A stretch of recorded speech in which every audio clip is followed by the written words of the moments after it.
যোগ্য নেতৃত্ব বাছাই করা হয়েছে। সেই ধারাবাহিকতায় আপনাদের চরফ্যাশন মনপুরায় আপনাদেরই এক মেধাবী সন্তান দলের দুঃসময়ের যে কাণ্ডারি, সুসময়ের যে বিপদগামী হবে না এরকম একজন নেতৃত্ব বেছে নিয়েছে বেগম খালেদা জিয়া। সেই নেতৃত্বের নাম মোহাম্মদ নুরুল ইসলাম নয়ন। তার ব্যক্তিগত আদর্শ চরিত্রকে আমি তুলে ধরতে চাই না, এগুলো আমার চেয়ে আপনারাই ভালো জানেন, আপনারাই তার দীর্ঘদিনের আপনজন। আমি শুধু দুটি কথা বলতে চাই, জনাব তারেক রহমান আগামী দিনে যে বাংলাদেশ গঠন করতে চায়, সেই বাংলাদেশের স্বপ্ন বাস্তবায়নে কারা সক্ষম, সেই বাংলাদেশের কথা বলার জন্য কারা উপযুক্ত, সেই সৎ ন্যায় নির্ভীক সৈনিক হিসেবে যারা বাংলাদেশকে নেতৃত্ব দিবে, তাদের মধ্য থেকে চরফ্যাশন মনপুরায় বেছে নিয়েছে মোহাম্মদ নুরুল ইসলাম নয়নকে। আপনারা যে নুরুল ইসলাম নয়নকে চিনেন, সে আপনাদের সাথে বেড়ে ওঠা এক নুরুল ইসলাম নয়ন, কিন্তু ঢাকার রাজপথে সে আন্দোলন সংগ্রামে অবদান রেখে বাংলাদেশের যুব সমাজের সাহসের বাতিঘর হিসেবে পরিণত হয়েছে বেগম খালেদা জিয়ার আস্থাভাজনে জনাব তারেক রহমানের স্বপ্ন পূরণে সক্ষম একজন নেতৃত্বে। এই ধারাবাহিকতায় ওনাকে নির্ধারণ করা হয়েছে বাংলাদেশের যুব সমাজের নেতৃত্বের জন্য।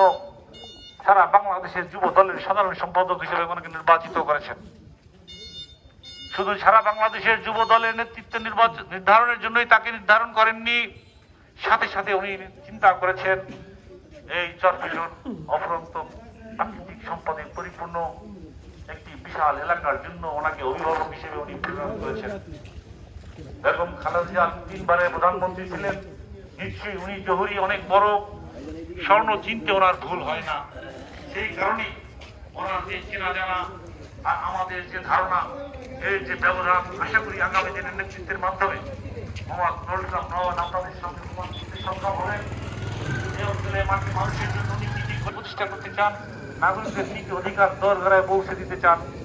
আমি বিশ্বাস করি বাংলাদেশের নেতৃত্বের জন্য যাকে নির্ধারণ করা হয়েছে, চরফ্যাশনের মনপুরার মানুষ তাকে চিনতে ভুল করবে না। 12ই ফেব্রুয়ারি নির্বাচনে নুরুল ইসলাম নয়নের ভোট চাইতে আপনাদের প্রত্যেকের কাছে যাওয়ার সুযোগ কম, কারণ খুব অল্প সময় বাকি আছে। এই সময়ের মধ্যে আপনারা তার নিকটাত্মীয়, আপনারাই তার আপনজন, আপনারাই তার পক্ষে ভোট চাইতেছেন। এই আবেগের অবস্থান, এই ভালোবাসার স্থান ওনার কাছে সুস্পষ্ট। উনি চরফ্যাশন মনপুরায় যেখানেই গিয়েছেন, আপনাদের আন্তরিকতা, আপনাদের ভালোবাসায় উনি মুগ্ধ। আপনাদের কাছে ভোটের প্রত্যাশার চেয়েও ওনার কাছে একটি জিনিস খুব স্পষ্ট, উনি সবসময় বলে থাকেন যে এই দায় আমি কিভাবে শোধ করব, আগামী দিনে কিভাবে এদের সেবা দিয়ে এদের চাহিদা পূরণ করব, এই লক্ষ্যেই উনি ব্যস্ত রয়েছেন।